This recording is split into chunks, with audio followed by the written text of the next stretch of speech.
Sekarang ini coba kamu renungi kefahaman agamanya Imam Ghazali dengan kita gitu aja. Kayak bagaimana itu? Imam Ghazali itu menulis kitab ribuan kitab. Bukan baca kitab, nulis kitab. Nah kita ini kitabnya satu tok loh, baca nggak paham-paham. Ya. Perbandingannya itu kayak apa? Itu dari segi materi ilmu aja sudah sangat-sangat jauh itu. Ada seorang ulama masuk di rumahnya Imam Ghazali. Imam Ghazali ini punya kali.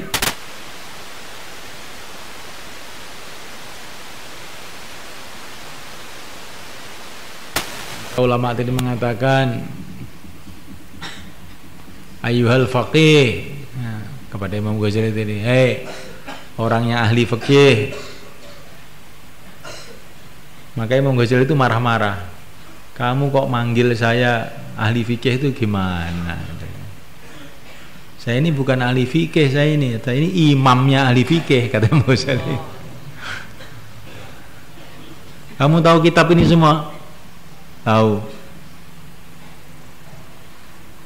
Tamunya tanya, ini kitab sekian banyaknya itu apa ya pernah kamu baca? Katanya. Semua kitab di sini saya hafal semua di luar kepala, kata Imam Ghazali. Nah, itu ilmunya Imam Ghazali. Kamu punya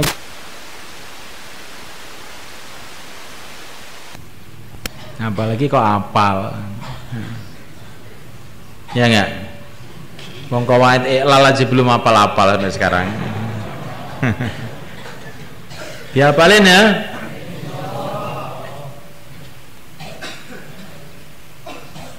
Tambah kefahaman kamu dalam agama, tambah nilai kamu di sisi Allah.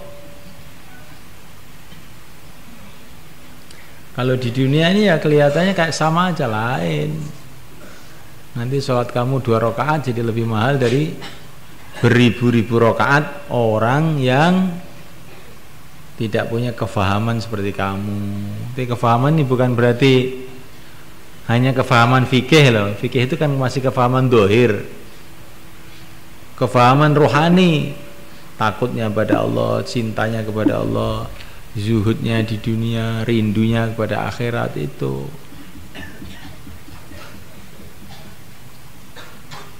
Kesabarannya, ketabahannya, syukurnya. Ini yang bikin orang beda itu di situ itu.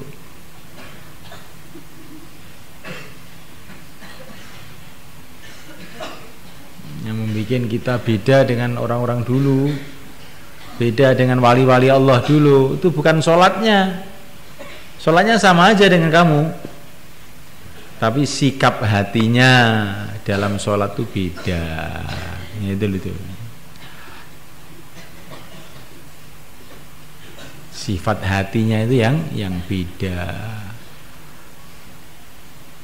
Kadang-kadang orang itu amalan dohirnya itu sedikit, tapi amalan hatinya itu yang banyak. Nah itu yang jadi sebab dia mulia.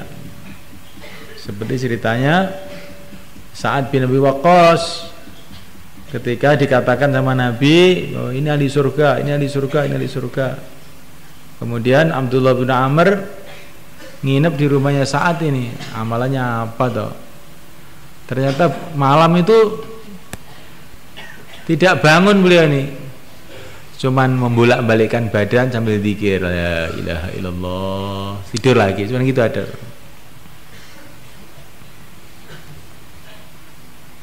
Maka Abdullah tuh heran, amalan kamu tuh sebetulnya apa toh? Kok sampai Nabi mengatakan kamu ahli surga, ahli surga itu? Ya cuman itu yang kamu lihat sendiri. Tetapi saya ini tidak pernah merasa iri pada orang Islam. Maka Abdullah bin Amr itu terkejut, ini yang saya nggak bisa. Abdullah bin Amr itu kalau amalan dohirnya sudah nggak ada yang ngelawan itu, sehari puasa, sehari tidak ya. tiap 3 hari khatam Quran, pokoknya amalan dohirnya itu sudah luar biasa. Tapi ketika saat mengatakan saya ini tidak pernah iri pada orang Islam, oh ya iki sudah iso aku jono iri nih.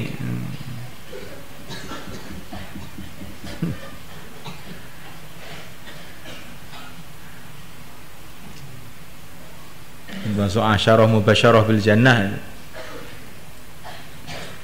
masuk 10 orang yang pasti masuk surga. Termasuk amalannya yang bikin dia sangat istimewa itu hatinya itu baik, nggak pernah iri sama orang Islam. Iri itu ada orang dapat nikmat terus hati kita merongkol gitu loh. Loh, kok dia, kok bukan saya? Itu loh. Ini namanya iri namanya.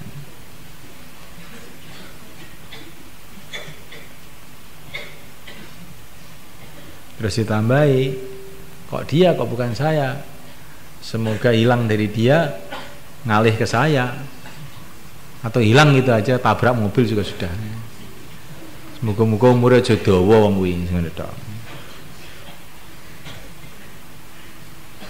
Hatinya penuh dengan sayang kepada umat, nggak ada rasa-rasa seperti itu.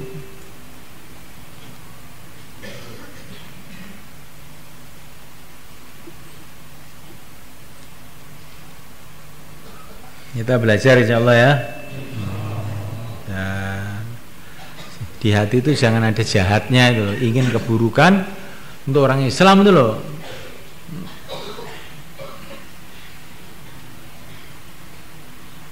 Ya kalau kamu tuh berbuat jahat tuh bukan pada saya, kamu nggak berani sama saya, tak tempeling. Ya. Kamu tuh akan berbuat jahat sama teman kamu sendiri. Yang kira-kira kamu bisa menang itu terus kamu kurang ajar itu. Berbuat seenaknya pada temannya. Awas oh. Nah ini juga termasuk hati yang buruk ini. Kita ini usaha ingin berbuat baik pada seluruh umat Islam, dari yang paling kecil sampai para orang solehnya, para ulamanya, para imamnya.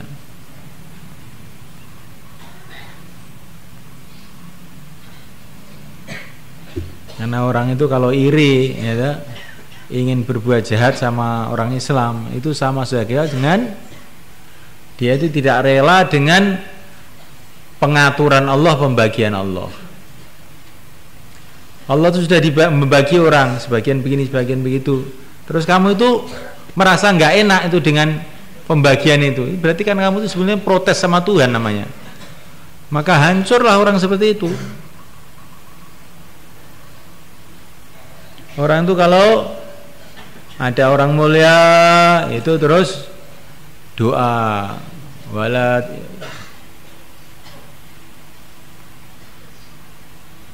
tatamanu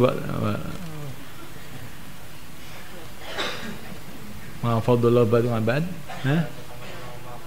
wala tatamannu ma faddalallahu ba'dukum ala ba'd lirrijali nasibum maktasabu walin nisa'i nasibum maktasabun was'alullaha min fadli. Kalau ada orang dikasih anugerah Allah, kelebihan-kelebihan Allah, urusan apa saja, kamu jangan berharap-harap yang buruk, tapi kamu minta kepada Allah. Ya Allah, saya minta begitu ya Allah. Ihdinas siratal mustaqim, siratal ladzina an'amta alaihim. Allahumma hdina fi man hadait. Gitu. Jadi kalau ada orang baik itu minta kepada Allah supaya kita dijadikan baik seperti mereka. Jangan malah dongkol. Itu namanya tidak rela dengan pembagian Allah. Kamu sendiri akan celaka. Ada orang dapat kemuliaan, jangan kamu ungkit-ungkit. Wah, itu sebetulnya nggak layak, sebetulnya itu yang layak itu saya. Jangan gitu. Allah lebih tahu. Was'alullah min fadlih, kita minta kepada Allah. Ya akhlak ini, orang kalau akhlaknya baik, doanya makbul, Kalau orang akhlaknya buruk, doanya tertolak.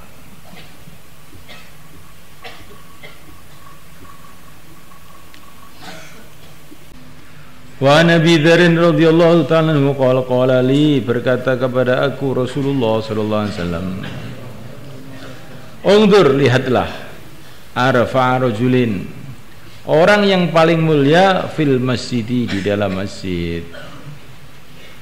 Qala, Abu Dzar mengatakan, "Fanadhartu, maka aku melihat, fa idza rajulun, maka yang paling mulia adalah orang alaihi, yang atasnya hullatun, pakaian setelan, pakaian yang terdiri dari setelan atas bawah, itu namanya hullah. Qultu, aku mengatakan, hadza, inilah orang yang paling mulia. Qala, Abu Dzar mengatakan, qala Rasulullah mengatakan li, kepada aku, unzur, lihatlah, awdu'a rajulin, orang yang paling rendah fil masjid, di dalam masjid. Qala Abu Dzar mengatakan, fanadhartu, maka aku melihat, fa idza rajulun, maka ternyata yang paling rendah adalah orang alaihi, yang atasnya akhlakun, pakaian kumal. Qala Abu Dzar mengatakan, qultu, aku mengatakan, hadza, yang paling rendah ini. Qala Abu Dzar mengatakan, faqala Rasulullah sallallahu alaihi wasallam, la hadza, bukan li hadza, la hadza, sungguh orang ini yang kamu katakan rendah, la hadza, sungguh orang ini yang kamu katakan rendah, indallahi, di sisi Allah, khairun, adalah lebih baik, yaumal qiyamati, pada hari kiamat, min mil'il ardi, dari sepenuh bumi, misla hadza, yang seperti orang ini yang kamu katakan orang mulia itu. Ahmad barijalu sahih wa Ibnu Hibban wa ghairuhuma. Padahal kedua-duanya ini sahabat.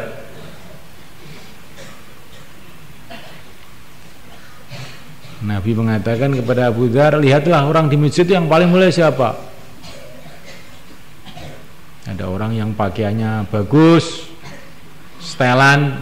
Biasanya orang yang pakaiannya setelan itu, khullah, itu orang yang kaya. Karena orang pada waktu itu banyak yang pakaiannya itu hanya bawah saja, satu pakaian aja.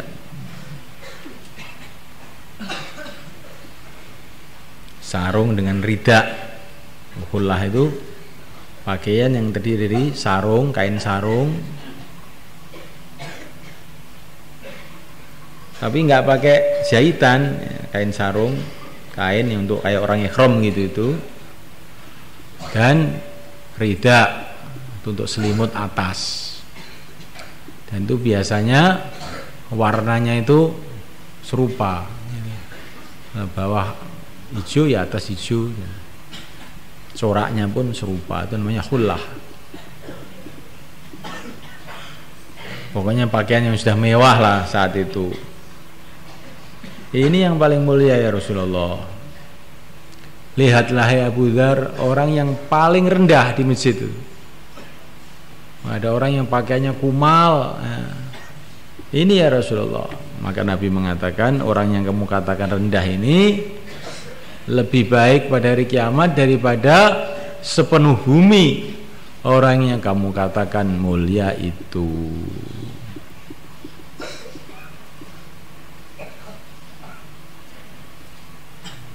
Jadi orang itu ada yang nilainya itu, satu orang itu seperti seluruh dunia.